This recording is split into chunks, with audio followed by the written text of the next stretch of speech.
Da. Sau. Bună, Deci, bună ziua, bună dimineața, ne aflăm în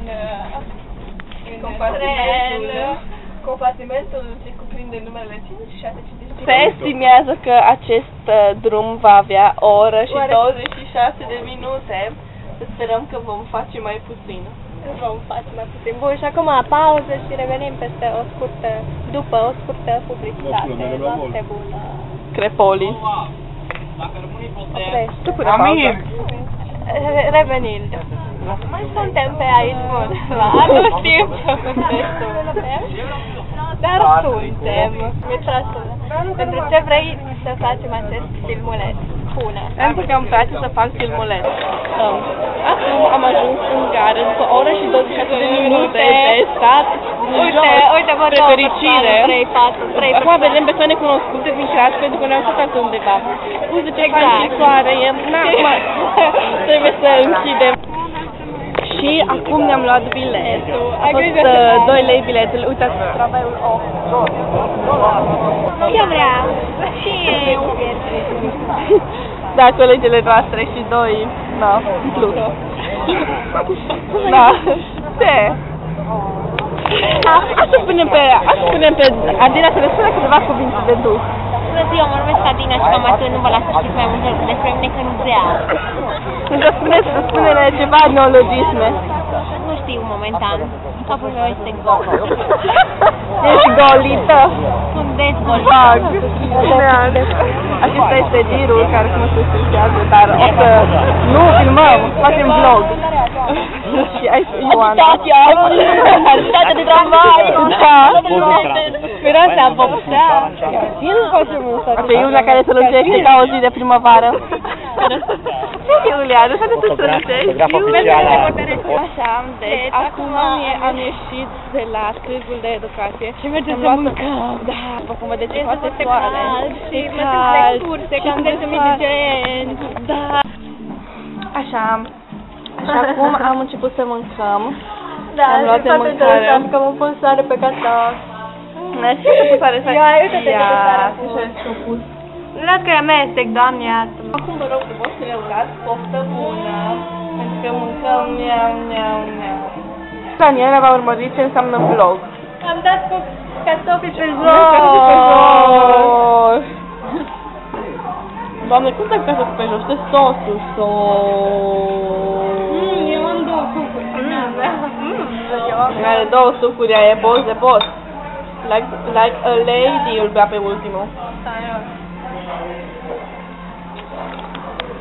Adina. Suntem deja cu mâncarea gata. Uite, așa de animală, cu mănânc. Deci mi-e atât de foame, încât zici că bag în mine de... nu-mi dau seama. Mă uit să amestec și pe aia mă gândesc că de ce nu mi-e foame, nu știi? Da. Și am întrebat care ați vrea să băgați de cartofi pe jos. Și voi continua să... Vedeți pe cuțite, nu tai cuțitele astea. Da, nu tai cuțitele, am observat. Da, într-adevăr, că și la scenariul clasa 11 societății cu doamna noastră profesoară de român. El e Corado. Corado s-a urcat într-un tren greșit astăzi.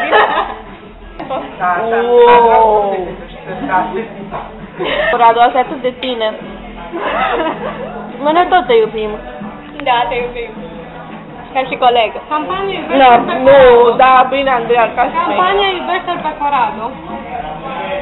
Campania iubește-te aproapele. Campanie religioasă. După cum se poate observa, am terminat de mâncat.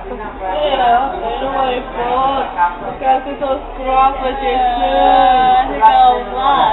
mă duc ca un papagal. Sau o pârlă. Resturile noastre. La mine aici Și cartofii căzuți pe jos. Da, trebuie să le luăm dreaptă. Ea nu știe că mâncarea se mâncă din farfurie când o cumpără. Așa a mâncat Corado, care nu s-au atins de salata aia care o cumpărat-o. Oribile, mâncă tu. Deci aici cumpără mâncare. Greu.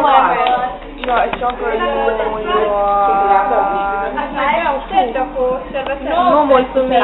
Asta că poate vrea camera ciocolată. Nu vrea camera ciocolată, Corado. am pus cam multe sare pe cartofi.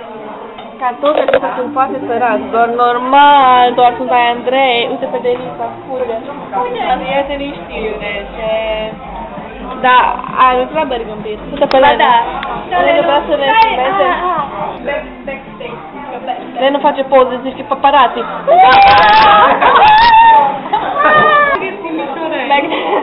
Da, acesta este baghet timișoresc. Timișorean. Adică este șnițel în opinia lui Corrado. În opinia mea, acest local este nu o scrisoare. Este...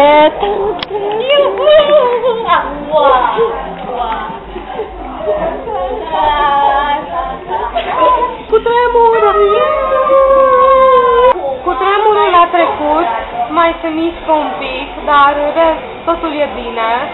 Acum ne calmăm încet, a ne face yoga. Corrado în ultima vreme e foarte interesant de absorbantele pentru sâni.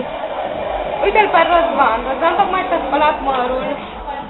Și a ieșit Andreea, înseamnă că el n-a fost urât în dimensiune. Hai să ieșim afară să vedem ca oamenii sexy. Unde? Oameni sănăți. Hai să mergem până acolo. Mine, ești normal? Ce? Nu, tu cu mine. Vaca, libertate. Da, e cam gol. Ale, Oreo. Am luat Oreo. Se linge. Nu lingi nimic acum. Dar se desface. Se bagă în lapte. Se desface? Se linge, se înghite. Iac. Se bagă în lapte, da. Da. Uite, bătrân care joacă șah. Ce drăguț!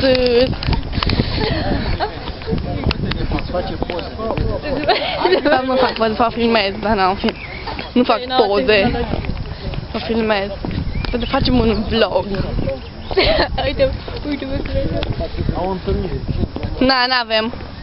Da, a zis că avem întâlnire, n-avem întâlnire, domnule. Noi două. Nu avem întâlnire. Nu. Deja mergem, cred că de jumătate de oră pe jos până la gară. Și nu mai pot de picioare. Exact, Ramona, nu mai putem de picioare. Am niște bătături și nu mai ajungem odată. Suntem și ultimele. Exact, normal, trebuie să fim în față. Am ajuns la gara de nord. Obosiți, de nu mai putem să mergem. Să murim. Nu mai suportăm nici cea mai mică mișcare. Sper că o să avem loc pe scaun. Acolo în trenul ăla răblăjit. Așa, Andreea, care nu a găsit-o pe Lenu, că era exact lângă și nu erau oameni în fața compartimentului. Iulia, biletul de tren, Iulia, Mia. N-ai băgat biletul ăla atâta. Vrea atenție. Vrei văzut? Da, poți să ajungi ceva fără de bilet. Asta lui de Daniela face față de coropiști. Suntem în tren. Spre fericirea noastră am găsit un loc. Da, Ale, tu vrei să filmezi gura, să nu stăm. Da, gura mea e important pentru că este sensuală.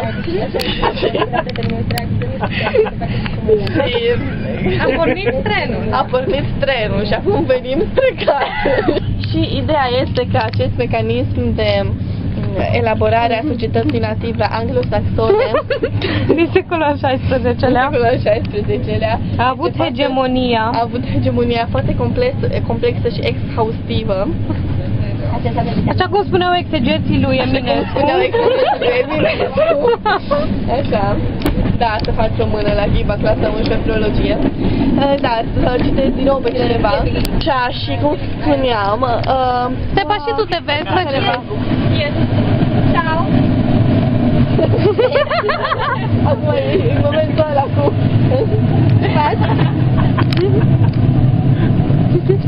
Da, pun capacul. Apă de legendă. Pun capacul. Cumpărați pe la Harghitei. Pun capacul. De ce pun capacul. Tu n-ai zis că vrei apă? Nu, a zis că nu. Na, bine, și acum să filmăm cum își bagă apa înapoi. Cum și-o bagă înapoi. Vă spun o poveste. Dormiți, copii. Stefa, stai așa.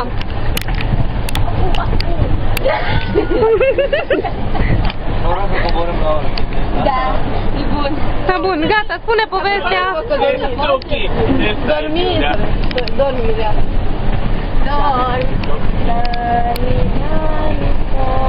Ce fiți? O prea frumoasă fată. De rude mari împărătești, o prea frumoasă fată. Și la undă la care Profa de română și mâncrează de dată putere. mi-e fecioara între sfinți și lumea între Dar stele. fiecare cu oamenul e răcită lui Ceapă. Mai am o oră. Așa. Mia, nu te simți bine cu noi? Nu te Spune, simți bine? da? Da, la tramvai. Trebuie să închid. Ăla de noi. Cu toții ne-am calmat. Da. Suntem obosiți. Eu nu sunt obosită. Bine, Mia e fresh. Se vede. Dar că începe imediat că Mia, să vezi că imediat iară deși să poștită. O să data amenințare. Da, parcă văd. Ziceam că ne-am calmat. Da. Am întrebat la Calcior în Și acum mergem înspre casă cu trenul de Târgu Jiu. Și suntem la Vinga. Stai un pic. Deja la Vinga? Da. Mai avem vreo jumătate de oră, mai puțin. Mai luăm pinga. Jumătate de oră mai avem. Suntem atât de terminați fizic, psihic, Emoțional. Ia-i fresh. Când ajung acasă Da. fac story. Am febră musculară. De la ce? Nu mai murim picioarele. Daniela tocmai a descoperit că trebuie să-ți ia bacul la mate. Da. Tocmai am descoperit că este ora 3 și la este ora 3 și Gura sensuală. mă rog, în fine, unde suntem? Suntem în stația cu numele de, nu știu, Valea Viilor. Oh, este pe acel drum de Valea Morților. Da, mi-ai filmat odată, tu. Da, chiar ne-a filmat atât dus la Valea Viilor. Wow! Wow! Ați văzut de retat, avem... Toți suntem obosiți. Da. ADHD. ADHD. Doar că Andreea este hiperenergică. Andreea are frat. Era dincolo de pe geam. Iulia, arată-ne frastul! Hai, Iulia! Trebuie senzuală, femeia lui Dumnezeu. Bine că am...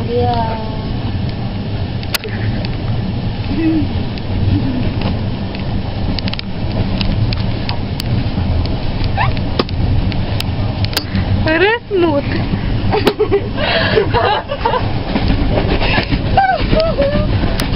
Îndată să mi-l facă motivul that they until the god was mentioned. Fund. Vreau să deschid geamul? Să mă arunc! Mă, ce, Mia, mai ești, cumva ești ești obosită? Este emo. Cumva să înțeleg că ai obosit? Cumva să înțeleg, Mia? Uitați, autostrada. Suntem în civilizație.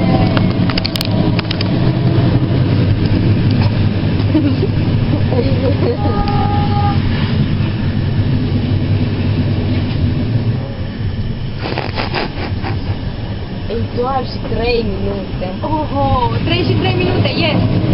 Mai puțin de o oră am făcut. Da, acest compartiment este mântuit de fantoma unei urceluțe.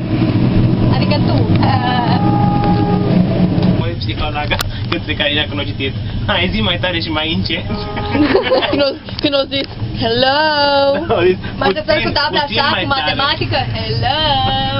Ai văzut? Ha, yeah, na, na, na, yeah.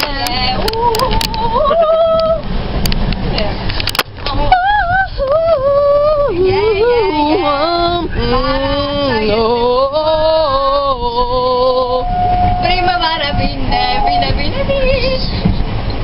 What? Not a single fuck is given. La mine Scandinavia e monarhie. Bună monarhie. Scandinavia. Nu a fost eliminat. Nu, N-a fost suprimat, a fost eliminat fizic. Cel mai penibil text. Și ne îndreptăm spre casă. Și vă urăm la revedere, vacanță plăcută și vă mulțumim pentru atenția acordată. La revedere, pa, vă iubesc! Pa, și eu,